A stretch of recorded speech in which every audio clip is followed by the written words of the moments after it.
Welcome back to the channel, everybody, and today it is another video in my series, the off-season prediction series for the 2023 off-season, and we're going to do the Indianapolis Colts today.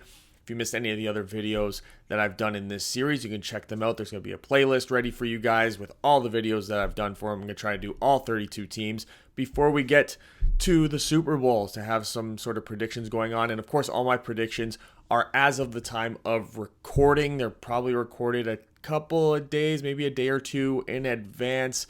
So hopefully at the time in which this is released, all the things here are still true. But we're going to talk about free agency. We're going to talk about their cap management situations, guys they should cut, guys they should trade for, guys that they should target for restructuring of contracts, maybe a new head coach.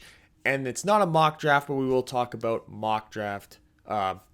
draft strategy, not doing a mock draft specifically for them. We'll save that for completely separate videos altogether.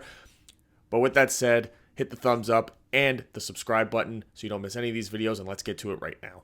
So we're going to start with the most obvious for the Colts, which is their new head coach. And I looked at Ben Johnson, the current offensive coordinator for the Detroit Lions, to be the guy to come in and fill that job.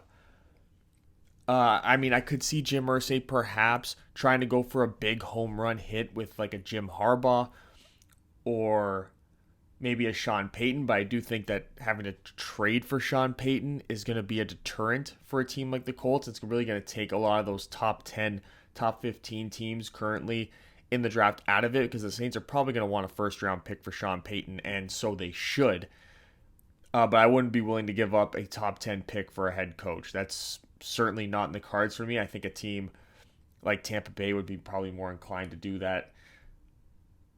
But getting Ben Johnson, you need a guy who's going to come in and help out the offense more than anything else, because you do have great offensive players that seemingly haven't been able to perform. They've been schemed terribly. Frank Reich, though he had no consistency at the quarterback position, never really got it right. And one person that definitely is getting it right as of now with this season is undoubtedly Ben Johnson.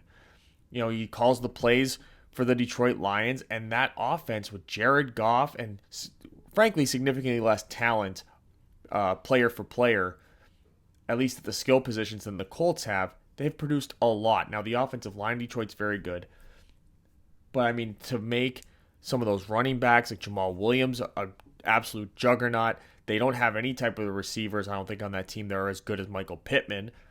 They definitely don't have a tight end anymore that they traded TJ Hawkinson that's anywhere near the ability and the upside as Jelani Woods. And I think that he can bring what he's done with the Lions to the Colts.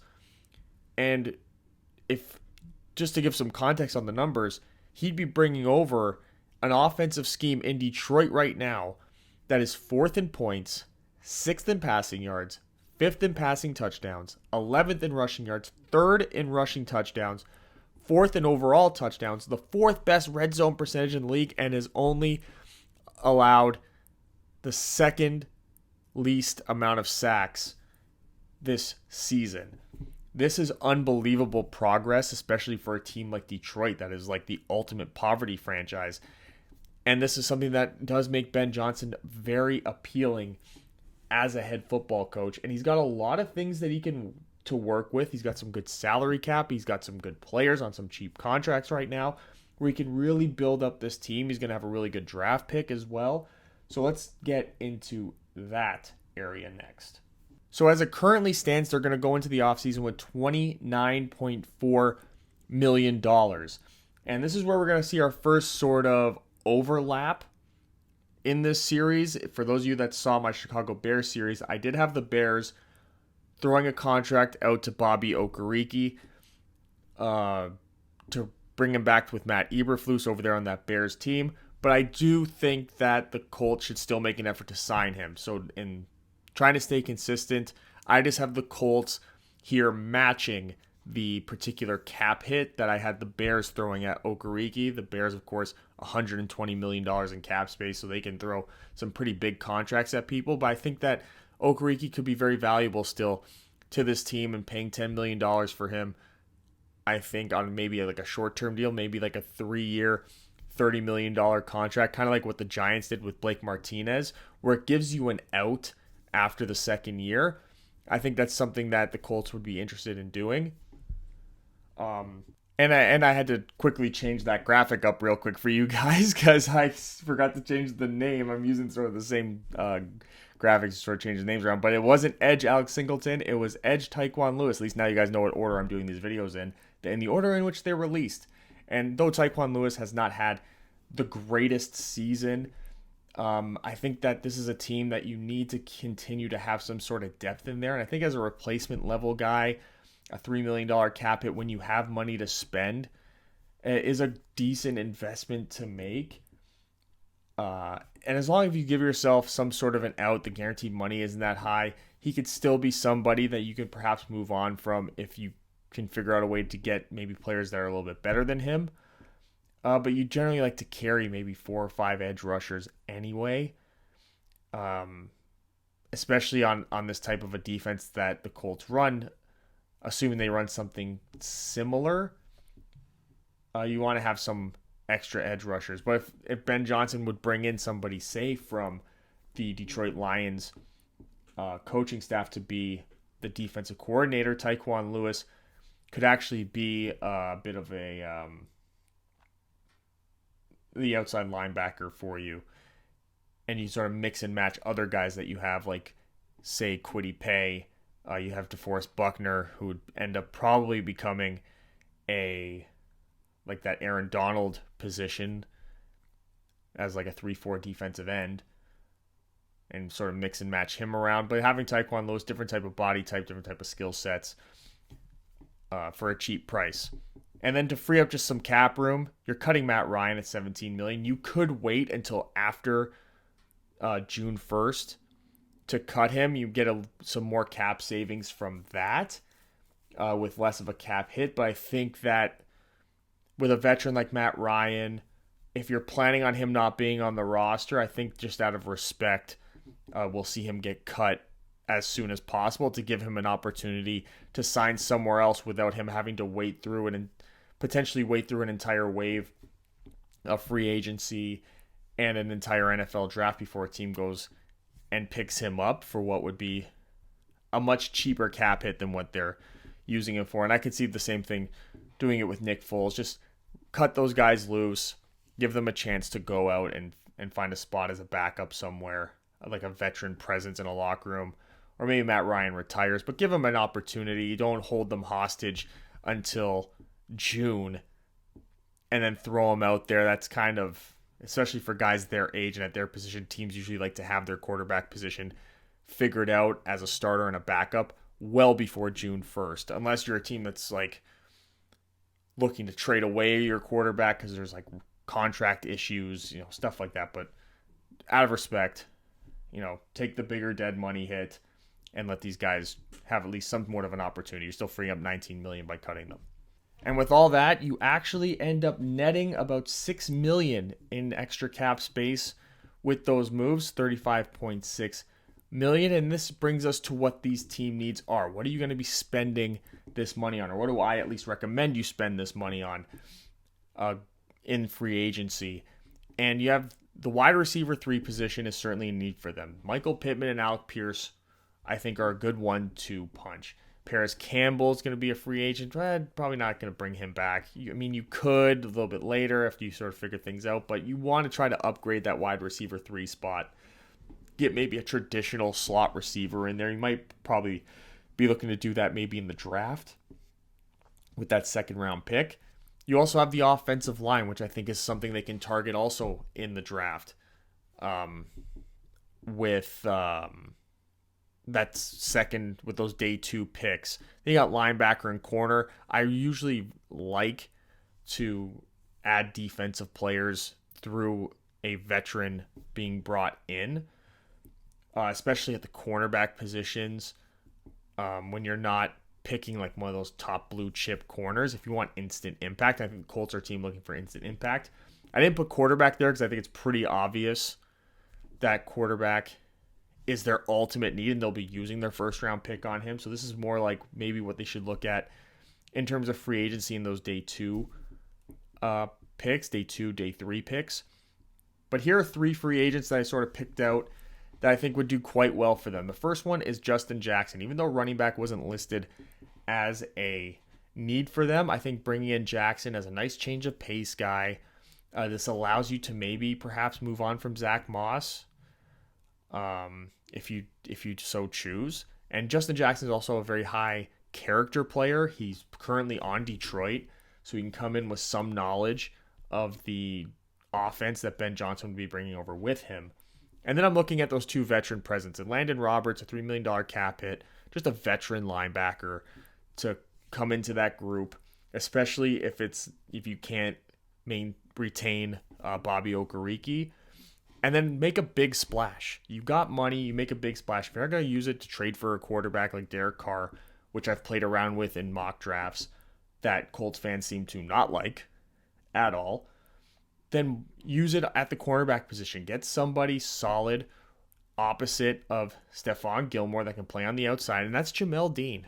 An $18 million cap hit brings him to like maybe the sixth highest paid corner in the league, which, based upon how he played in Tampa Bay and the fact he's going to hit the market, corners are, they're a hot commodity. They almost always get overpaid, especially if they're the number one guy in the free agent market. And with his age and with that way the free agency market's working out at that position, he's probably going to be the guy that gets paid the most.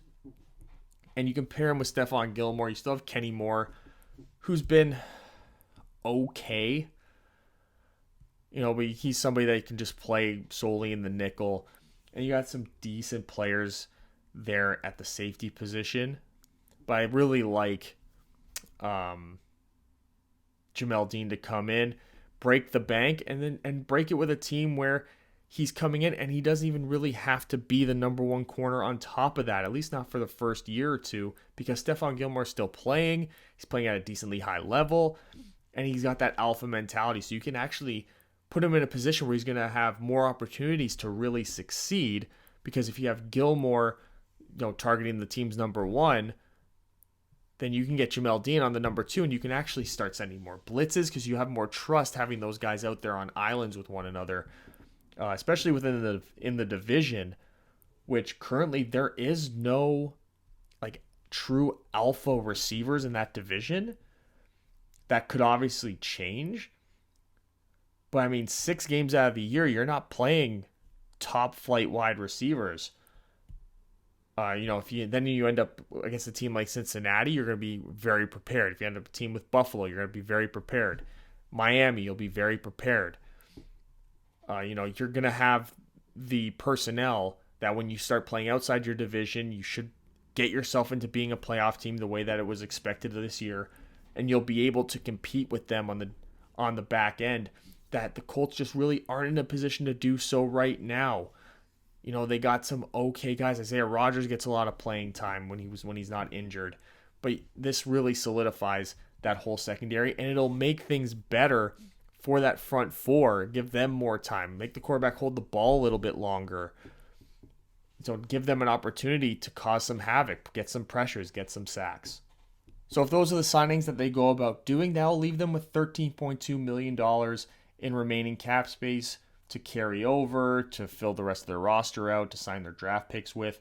They do have a top 5 draft pick as it stands right now. It'll probably still be about that, even if they do beat Houston in Week 18, which I guess when this is released, it would be today.